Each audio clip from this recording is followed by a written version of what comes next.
Bismillahirrahmanirrahim. Kurang sikit. Kurang sikit. Okey. Boleh.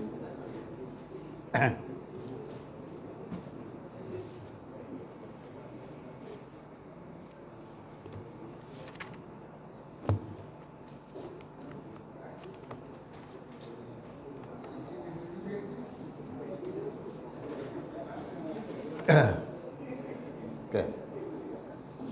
Bismillahirrahmanirrahim. Astaghfirullahalazim allazi la ilaha illa huwa. Astaghfirullahalazim allazi la ilaha illa huwa.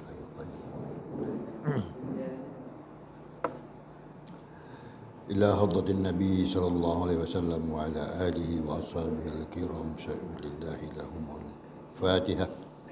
A'udzu billahi minasyaitonir rajim. Bismillahirrahmanirrahim. Alhamdulillahirabbil alamin. Arrahmanir rahim. Maliki yaumiddin. Iyyaka na'budu wa iyyaka nasta'in. Ihdinas siratal mustaqim. Siratal ladzina an'amta 'alaihim ghairil maghdubi 'alaihim waladdallin. Amin. Assalamualaikum warahmatullahi taala wabarakatuh. Alhamdulillahirabbil alamin wassalatu wassalamu ala asyrafil anbiya wal mursalin wa ala alihi wa ashabihi ajma'in. Amma ba'd. Yang dihormati pengurusi Masjid Kriah Seberang Batu Ampar, Ibu Jalal, Tuan Imam, Tuan Bilal, Tuan Syiak, ahli-ahli jatuhan kuasa masjid, tuan-tuan yang dirahmati Allah. Alhamdulillah, terlebih dahulu kita panjatkan kesyukuran kepada Allah Subhanahu wa taala yang telah limpah kurnianya. Maka subuh ini sekali lagi kita salat subuh berjemaah, dan seterusnya kita menambahkan sedikit ilmu yang berkaitan dengan alam kematian, dengan kaitan dengan kematian dan alam akhirat. Mudah-mudahan Allah Subhanahu wa taala memberkati kehidupan kita dan mengurniakan taufik dan hidayahnya kepada kita semua, insya-Allah. Baiklah tuan-tuan dan puan-puan, pada pagi ini kita teruskan lagi perbincangan kita berkaitan dengan syurga. Dan bab yang ke-120 120, tingkatan syurga. Berapa tingkat syurga ni tuan-tuan? Dan apa yang akan dimiliki oleh kaum mukminin di dalamnya? Apakah orang-orang yang beriman? Apakah yang dimiliki oleh orang-orang beriman di dalam syurga ini? Apa dia? Dan berapa tingkat syurga ni? Ada lift ke tak ada lift? Di mana kita kat dunia ni? Tinggi-tinggi, tingkat-tingkat paling tinggi pun mesti ada. Lift lah nak naik. Tapi syurga tidak memerlukan alat-alat seperti mana kita perlukan di dunia.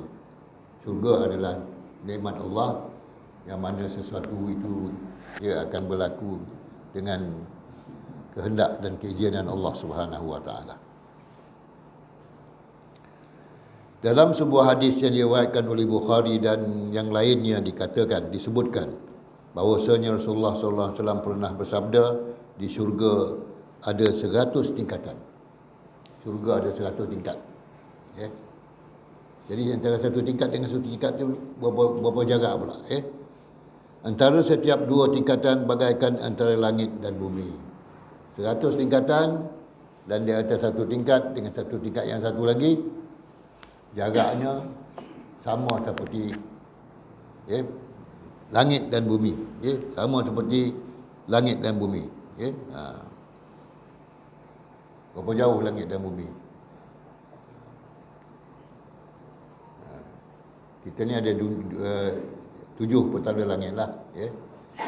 Langit yang paling bawah sekali dipanggil langit dunia. Langit dunia ni adalah langit yang paling bawah sekali, di mana Allah ada sebutkan, Rasulullah ada sebutkan dalam hadisnya, iaitu Allah akan turun ke langit dunia pada 1/3 akhir malam. Dan sesiapa yang bangun 1/3 akhir malam tu dan membuat solat, yang menunaikan solat, antara solat yang kita tunaikan ialah solat tahajud dan solat-solat yang lain lah. Maka kata Rasulullah SAW, Allah menyebutkan siapa yang minta ampun pada 1/3 akhir malam tu, maka mereka akan diampunkan. Maka siapa yang meminta apa-apa saja 1/3 akhir malam tu akan dilaksanakan oleh Allah Subhanahu Wa Taala. Ini sesuatu yang yang perlu kita tahulah. Sebab apa? 1/3 akhir malam ni sangat sukar orang nak bangun. Sebab itu Rasulullah sallallahu alaihi wasallam diwajibkan bangun 1/3 akhir malam ni untuk menunaikan solat tahajud. Rasulullah wajib solat tahajud. Di mana firman Allah Subhanahu wa taala menyebutkan wa minal laili fatahajjat bihi nafilatan lak, dan sebahagian daripada malam itu, mana 1/3 malam itu, maka hendaklah engkau bertahajud wahai Muhammad, nafilatan laka, sebagai tambahan bagi engkau. Sembahyang 5 waktu tu tak cukup. Rasulullah diwajibkan sembahyang sunat tahajud ni sebagai tambahan. Asa an jama'asaka rabbuka maqaman mahmuda. Semoga Allah membangkitkan engkau dalam kedudukan yang terpuji. Ini bagi Rasulullah wajib. Bagi kita sunat, sembahyang sunat tahajud ni. Jadi jangan pula fikir sembahyang sunat tahajud ni wajib pada kita. Pada kita sunat aja, tapi pada Rasulullah wajib. Jadi sesiapa yang melakukan sunat tahajud ni, mungkin dia dapat ataupun mungkin dia tak dapat, seperti mana yang didapat oleh Rasulullah sallallahu alaihi wasallam, iaitu maqaman mahmudah, kedudukan yang terpuji. Insya-Allah, kalau kita ikhlas dalam menunaikan solat tahajud ni, maka insya-Allah akan dapatlah kedudukan yang baik yang dikurniakan oleh Allah seperti mana dikurniakan pada Nabi Muhammad sallallahu alaihi wasallam. Kemudian tuan-tuan dan puan-puan, syurga Firdaus. Satu nama syurga yang dinamakan syurga Firdaus adalah syurga yang tertinggi sekali. Syurga Firdaus adalah syurga yang tertinggi sekali. Darinya lah terpancar sungai-sungai syurga yang 4. Daripada syurga Firdaus ni, maka mengalirlah 4 batang sungai. 4 batang sungai. Di atasnya adalah aras. 4 sungai ni, di atas sungai itu aras. Dan di atas lagi daripada aras, yang kita tak tahu bagaimana keadaannya, ialah seperti mana yang disebutkan oleh setengah ulama, Allahul ladzi istawa 'alal 'arsy. Allah duduk di aras ni, maknanya kedudukan Allah Taala tu lebih tinggi daripada aras. Dan kita kena faham bahawa Allah Subhanahu Wa Taala tidak dipastikan ataupun tidak ada tempat, maknanya Allah tidak bertempat macam mana kita bertempat. Allah tidak berumah macam mana kita berumah. Allah tidak ada keluarga macam mana kita berkeluarga. Jadi jangan fikir Allah Taala tu lepas langit ketujuh, Sidratul Muntaha, Aras, Allah duduk atas lagi. Tak.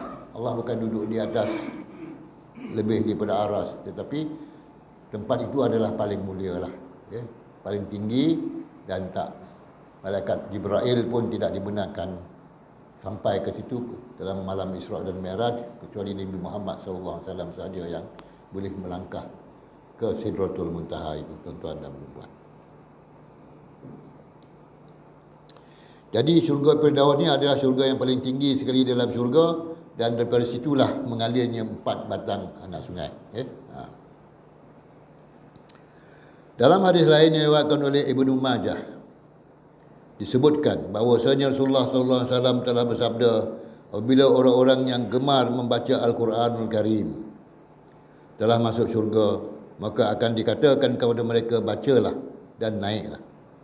Orang yang suka baca Quran akan dikatakan pada mereka masa di syurga nanti, bacalah dan naiklah.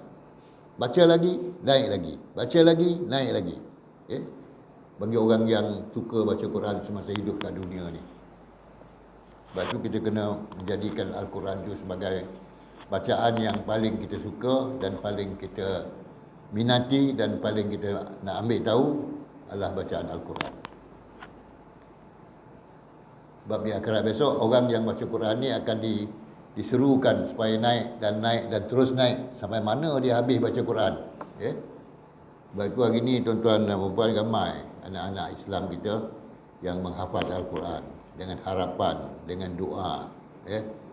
Dengan harapan dan doa semoga Allah jadikan mereka ini sebagai makhluknya atau manusia yang akan menikmati syurga setakat mana, sejauh mana mereka dah khatam Al-Quran ataupun hafaz Al-Quran. Jadi orang ahli-ahli Quran ni akan diutamakan di dalam syurga, tuan-tuan, ya.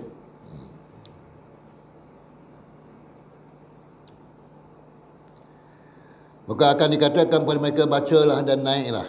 Orang yang baca Quran selalu di dunia ni, ya. Di syurga besok akan dijemput baca dan Quran dan naiklah. Maka ia pun membacanya dan naik tingkatannya dengan setiap ayat yang dibacanya hingga ia membaca akhir daripada apa ayat dari apa yang ia punya, ya. Jadi orang-orang ahli-ahli Al-Quran ni akan naik masuk syurga dan sambil mereka membaca Al-Quran mereka naik setingkat demi setingkat, ya. Dan setingkat demi setingkat itu bukannya sesuatu yang dekat antara langit dan bumi, antara bumi dan langit jauhnya satu tingkat ke satu tingkat, ya. Jadi kita baca Al-Quran maka kita akan terus naik ke tingkat-tingkat yang berikutnya. Ini bila ahli-ahli Quran ni dimasukkan ke dalam syurga. Tapi kita kena ingat, ya, kita hendaklah membaca Quran itu pertama sekali dengan ikhlas kerana Allah Subhanahu Wa Taala. Yang kedua, kita kena tadabbur. Artinya kita kena memerhatikan dan meneliti makna-makna Al-Quran itu. Dan yang ketiganya, hendaklah kita mengamalkan apa-apa yang diperintahkan di dalam Al-Quran. Yang haram kita jauhkan, yang halal kita dekatkan. Itu maknanya kesan daripada kita baca Al-Quran.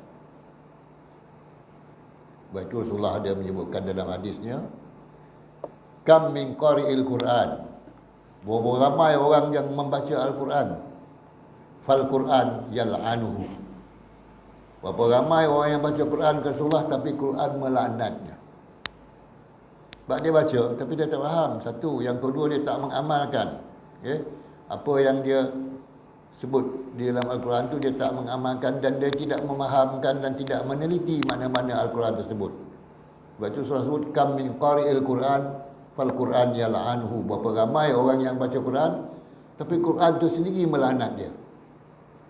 Kita harapan kita bila kita baca Quran, besok bila masuk syurga maka kita dinaikkan satu tingkat ke satu tingkat berdasarkan berapa banyak ayat Quran yang kita dah baca dan di mana kita berhenti, ya. Tapi yang kita dah pasti, tuan-tuan dan puan-puan, tuan-tuan yang dirahmati Allah, kita dah pasti bila kita mendirikan solat 5 waktu sehari semalam, kita memang baca Quran. Wajib sebagai rukun kita membaca surah Al-Fatihah. Selepas itu bolehlah kita baca surah-surah yang lain, ya. Sama ada pendek ataupun panjang. Berapa banyak kita dah hafal Quran. Kalau surah-surah di selepas Fatihah itu surah Al-Muqaddam, ya, Muqaddam maknanya kita baca surah-surah yang pendek, bawah daripada Wadduha dan atas daripada Wadduha. Dan dalam Al-Quran sendiri surah Yasin, surah Sajadah, surah Insan, ya, surah Al-Waqi'ah, surah Ar-Rahman, ya. Maknanya kena isi dada kita, kena isi diri kita ni dengan ayat Quran. Sebab apa? Bila kita masuk syurga, kita akan diberi tempat. Sebanyak mana dan sejauh mana dan kat mana kita berhenti baca Quran, maka kita akan beri tempat, ya. Sebab syurga itu ada berapa tingkat? 100 tingkat. Kalau dapat duduk tempat yang tengah-tengah pun dah alhamdulillah dah. Artinya kita termasuk golongan yang rajin baca Quran. Dah setengah 50% daripada 100 tingkat tu. Tingkat yang ke berapa? Tingkat yang ke-50 kita dah duduk kat situ pun dah cukup bagus dah, tuan-tuan.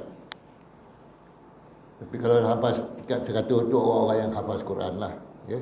Orang yang hafal Quran dapatlah tingkat yang paling tinggi sekali.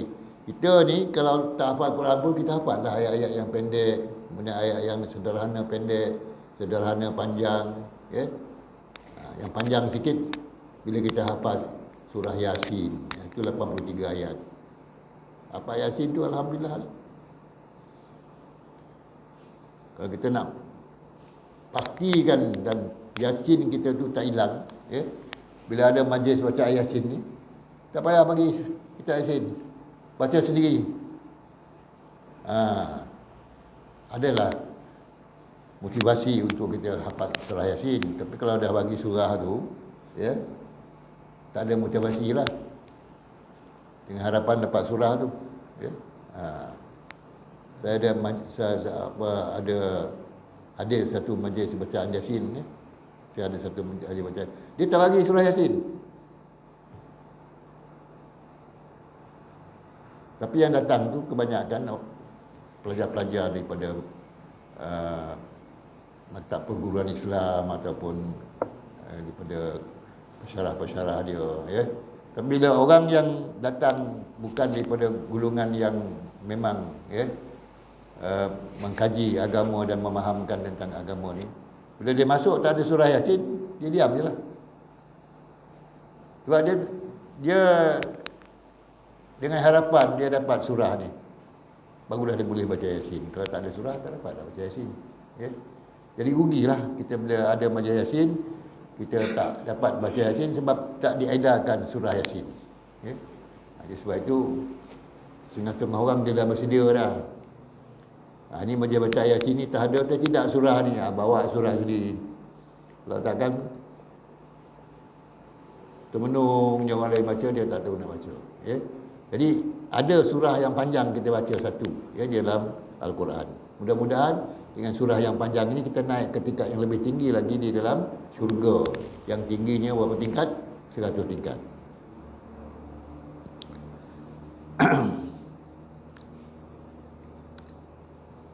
Kemudian di atasnya lah ada aras, atas surga Firdaus ni. Maka apabila kalian memohon, maka mohonlah Firdaus, ya. Kalau nak berdoa, berdoalah, ya Allah, ya Tuhanku, kurniakanlah aku syurga Firdaus. Boleh dalam bahasa Melayu. Lepas salat, lepas kita bagi salam, kita berdoa tu, boleh kita mohon dalam bahasa Melayu. Tapi doa yang paling mustajab sekali bila kita berdoa semasa kita ada dalam sujud, tuan-tuan, ya. Sujud, mohonlah syurga Firdaus. Tapi janganlah sebut dalam bahasa Melayu masa sujud tu. Sebutlah dalam hati je. Ingat dalam hati saja kita hendakkan syurga Firdaus ni. Syurga yang paling tinggi sekali kedudukannya di dalam syurga-syurga yang lain, ya. Dalam hadis lain diriwayatkan oleh Ibnu Majah disebutkan bahawa Rasulullah sallallahu alaihi wasallam bersabda, apabila orang-orang yang gemar membaca Al-Quran Karim telah masuk syurga, maka akan dikatakan kepada mereka, bacalah dan naiklah. Maka ia pun membacanya dan naik tingkatannya dengan setiap ayat yang dibacanya, hingga ia membaca akhir daripada apa yang ia punya, ya. Dia baca lepas setakat mana dia, ya, dia habiskan ayat tersebut, ya. Kalau setakat baca Yasin tu, habis baca Yasin tu, ya. Iza arada syai'an an yaqula lahu kun fayakun, ya. Lepas itu, maka sampai situlah ayat kita yang akhir sekali. Maka sampai tingkat itulah yang kita akan sampai dalam syurga nanti. Tak tahulah syurga tingkat berapa, tapi banyaklah ayat tu, 83 ayat, ya. 83 ayat surah Yasin, ya. Jadi kita sampai pada tingkat yang akhir sekali daripada ayat tersebut, situlah kedudukan kita. Tapi kalau ada ayat-ayat lain, surah-surah lain yang panjang-panjang, suratul Insan, surah Al-Waqiah, surah Ar-Rahman, surah Insan, kita baca lagi, ya. Ada lagi tambahan-tambahannya, maka lagi banyaklah pula, ya. Lagi jauhlah tingginya syurga yang kita duduk di antara 100 tingkat tu, mungkin kita naik sampai tingkat yang ke-60, 70, 80. Itu masa kita di akhirat, tuan-tuan, ya. Jadi masa kita di akhirat nak tentu dapat syurga yang keberapa, banyak berapa, tinggi berapa, kita buat ketentuan tu masa di dunia lagi. Maknanya di dunia ni kita dah bersiap dah. Surah-surah dan ayat-ayat yang kita dah hafaz. Okay? Dan kita faham dan kita amalkan. Sebab para sahabat dahulu, bila dia dapat wahyu ataupun bila Rasulullah dapat wahyu, maka para sahabat pun menghafaz wahyu tersebut. Selepas menghafaznya, mereka duduk dalam satu halaqah, satu kumpulan yang besar, dan mereka baca wahyu tersebut, ya, bukan sekali semua, tapi mereka 10 ayat, 10 ayat, 10 ayat mereka baca. Dan mereka pastikan mereka faham tafsiran ayat tersebut, makna ayat tersebut, dan mereka pastikan semua yang bersama-sama di dalam memahamkan dan dalam halaqah tersebut yang membincangkan ayat tersebut dengan 10 ayat tersebut mengamalkan apa yang diperintahkan. Sebab itu tuan-tuan dan puan-puan,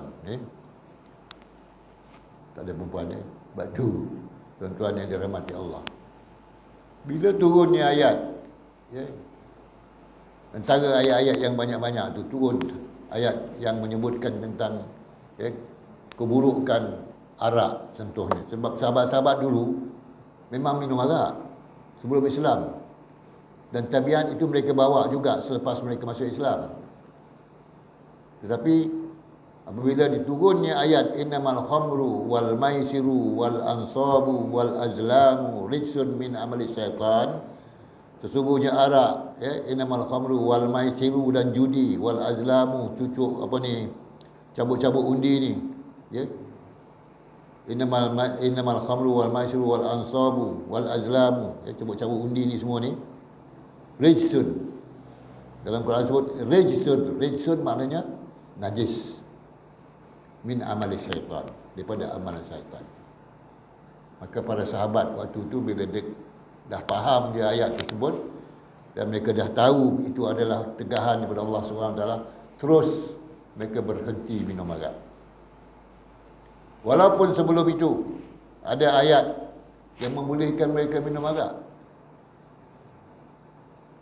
Antara ayat tersebut Allah sebutkan la taqrabus salah wa antum sukara.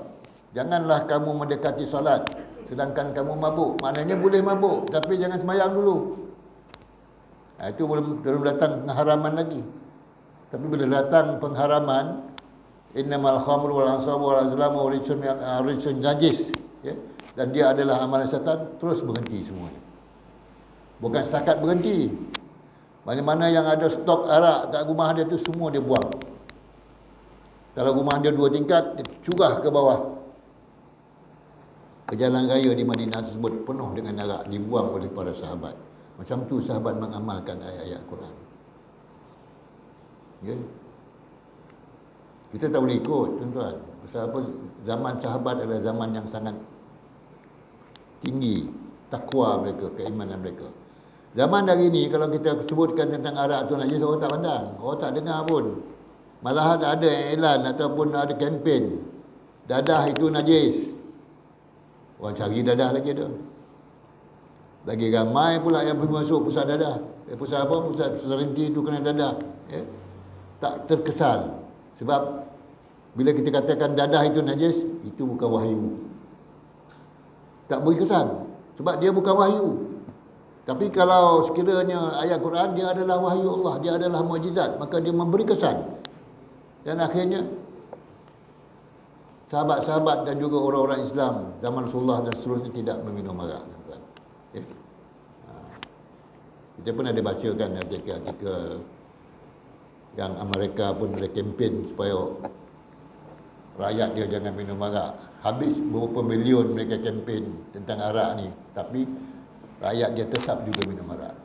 Walaupun mereka habis duit untuk kempen supaya jangan minum arak. Dan kempen-kempen lain, kalau hari Khamis malam Jumaat, masa saya duduk di Sydney, Australia dulu, hari Khamis malam Jumaat pukul 12.30 malam, siapa ada di jalan raya akan ditahan oleh polis. Dan mereka akan cek pernafasan kita, ada tak unsur-unsur alkohol di dalam tu. Sebab bila memandu kenderaan di tengah malam, ada lepas minum arak banyak berlaku aksiden. Itu yang mereka jaga. Banyak yang berlaku aksiden sebab orang minum arak tengah malam, lepas daripada bar, lepas daripada kelab malam, mereka balik ke rumah pukul 12 tengah malam. Banyak berlaku aksiden sebab pengaruh alkohol di dalam pemikiran, dalam otak mereka tu, sebab berlaku banyak aksiden. Okay. Baiklah tuan-tuan dan puan-puan. Jadi banyak mana kita dah hafal Al-Quran ataupun dah hafal Al-Quran ni, banyak itulah kita akan berhenti di dalam syurga. Dalam tingkatan mana syurga tersebut, kita akan berhenti di situ sebanyak mana ayat Quran yang kita habisi ataupun kita khatamkan Al-Quran tersebut. Okay?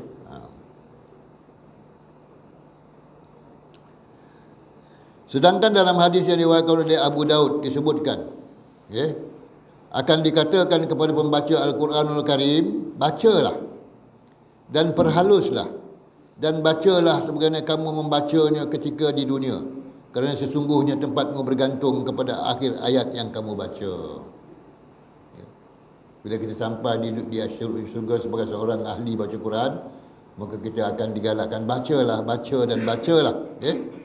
Macam mana kita baca kat dunia ni, dan kedudukan kita di dalam syurga akan bergantung kepada ayat yang akhir yang kita baca di dalam Al-Quran. Kat mana kita habis baca Quran tu, kat situlah kita duduk kat syurga nanti.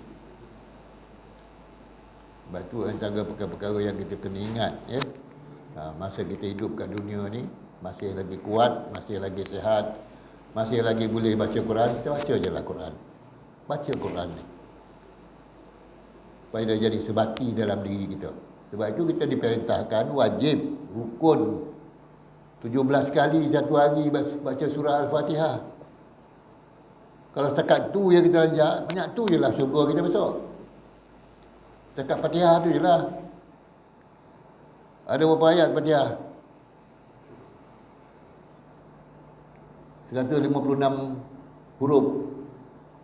Ayat dia berapa? 8 ke 7? 7 ayat. 7. Okay? Jadi banyak tu je lah. Itu pun Allah bagi nikmat ataupun bagi memerintahkan kita baca ayat Quran Al-Fatihah tu sebagai wajib di dalam solat. Kalau tak baca surah Fatihah dalam solat, solat kita tidak sah. Okay? Tapi solat kita jadi tidak sah juga kalau kita baca Fatihah ni salah di segi makhraj dia, di segi tajwid dia, di segi hukum hakam dia masa kita baca. Dia baca laju, terlalu laju sehingga tak menepati dengan setiap ayat yang kita baca tu, juga akan menyebabkan surah Fatihah itu tu salah dan solat kita tidak diterima oleh Allah Subhanahu Wa Taala. Sebab itu kadang-kadang kita jumpalah YouTube ni, orang bawa solat tarawih laju macam apa. Yang 20 rakaat tu, dia dalam YouTube dia jumpa, dalam 20 rakaat tu dia bawa dalam 3-4 minit je. Macam berlari. Kalau macam tu, kita boleh agak dah. Fatihah dia macam mana? Macam mana dia baca Fatihah? Tentulah pakai bergulung-gulung macam tu, tak tentu bahasa ayat dia. Jadi itu pun salah juga. Jadi kita kena baca dengan tartil, dengan tertib dia. Baiklah tuan-tuan dan puan-puan dirahmati Allah. Aisyah radhiyallahu anha, dia kena sebut perempuan radhiyallahu anha. Kalau sahabat lelaki radhiyallahu anhu, ada beza dia. Ha dengan hu ni kena beza. Aisyah radhiyallahu anha pernah berkata, jumlah ayat Al-Quran Al-Karim sesuai dengan jumlah darjat syurga. Maka dari antara penghuni syurga tidak ada yang lebih mulia daripada pembaca-pembaca Al-Quran. Yang paling mulia sekali di antara penghuni syurga itu adalah mereka-mereka yang membaca Al-Quran. Yang paling mulia sekali. Sebab darjat mereka sentiasa naik. Bila mereka baca Quran, naik satu darjat. Baca lagi surah, naik lagi satu tingkat. Baca lagi satu surah, naik satu tingkat. Kalau dalam Al-Quran ada 114 surah. dan 6,666 ayat, 114 surah. Maknanya syurga tu yang paling akhir sekali 100 tingkat tu adalah orang yang hafal Quran. 114 surah. Okay? Dan kita sentiasa berusaha lah tuan-tuan dan rahmati Allah. Ya? Terutama sekali dalam bulan Ramadan, kita buat tadarus Al-Quran. Dan memang ada usaha-usaha tu sampai hari ni. Hari ni pun ada usaha-usaha tersebut. Seperti hari ni Masjid Jami' An-Nur Rembau, ya. Dia memelantik orang-orang yang boleh mengajar orang lain Al-Quran. Dan orang ni akan diinterview, dan bila dia dapat tauliah, mereka dipanggil murabbi. Murabbi ni apa dia? Orang-orang yang mengajar orang lain baca Quran. Itu pun dah cukup dah. Bila orang baca Quran, dia membetulkan, dia mengajar yang yang tak boleh baca dengan betul, dia ajarkan supaya jadi bacaan dia betul, maka golongan ni dipanggil murabbi. Kalau ada murabbi ni di kalangan kita ni boleh, tuan. Janganlah susah nak cari imam. Bila tak ada imam hadir contohnya, siapa yang murabbi sini? Naiklah dari imam, sebab murabbi ni dah pastilah dia boleh baca Quran dengan betul. Dan saya dengar program dia di tahun depan ni, dia nak menginterview orang nak jadi murabbi ni seramai-ramai yang mungkin, dan target dia ialah 800 orang. Kalau 800 orang tu 50% dah boleh jadi murabbi, maknanya 50% tu ada mereka yang baca Quran dengan baik dan dapat tauliah murabbi. Ya? Orang boleh baca Quran ni murabbi. Ya? Dia orang ni lah yang akan membimbing orang lain supaya baca Quran dengan betul. Rupanya ramai yang tak boleh baca Quran. Ya, bila dia buat interview tu, ramai yang berebut-rebut nak masuk, tapi ramai yang tak lulus daripada lulus. Jadi ini murabbi, bukanlah satu kedudukan yang boleh dinikmati dengan begitu saja, tapi kena interview dulu, ya. Jadi tuan-tuan nak masuk jadi murabbi ni, pergilah Masjid Jami' Rembau. Ya. Jadi boleh masuk interview dan boleh jadi murabbi, insya-Allah, ya. Dah habis waktu dah. Waktu habis dah. Dah suruh dah. Jadi cakap itulah dulu tuan-tuan dan puan-puan. Mudah-mudahan, ya, cakap mana yang kita fahamkan daripada apa yang telah disebutkan oleh hadis Rasulullah sallallahu alaihi wasallam tu, fahamlah kita bahawa kalau kita nak duduk tingkat yang tertinggi sekali di dalam syurga, banyaklah kita membaca Al-Quran, ataupun, ya, kita hafazlah Al-Quran. Banyak mana yang mungkin kita hafaz, maka cakap itulah kita duduk tingkatan syurga nanti, insya-Allah, ya. Cakap itu dulu tuan-tuan dan puan, mudah-mudahan Allah Subhanahu wa taala memberkati kehidupan kita dan mengurniakan taufik dan hidayah kepada kita semua, insya-Allah. Bismillahirrahmanirrahim. Alhamdulillahirabbil alamin. Wassalatu wassalamu ala asyrafil anbiya wal mursalin wa ala alihi wa ashabihi ajma'in. Allahumma rzuqna ya rabbi fahman nabiyyin hifzal mursalin wa ilham malaikatil muqarrabin fi abadin ya arhamar rahimin. Rabbana atina min ladunka rahmah wa hayyi lana min amrina rashada. Rabbana atina fid dunya hasanah wa fil akhirati hasanah wa qina azabannar. Wassallallahu ala sayyidina Muhammadin wa ala alihi washabihi ajma'in. Subhana rabbika rabbil izzati amma yasifun wa salamun alal mursalin. Alhamdulillahirabbil alamin. Taqabbalallahu minkum. Assalamualaikum warahmatullahi taala wabarakatuh.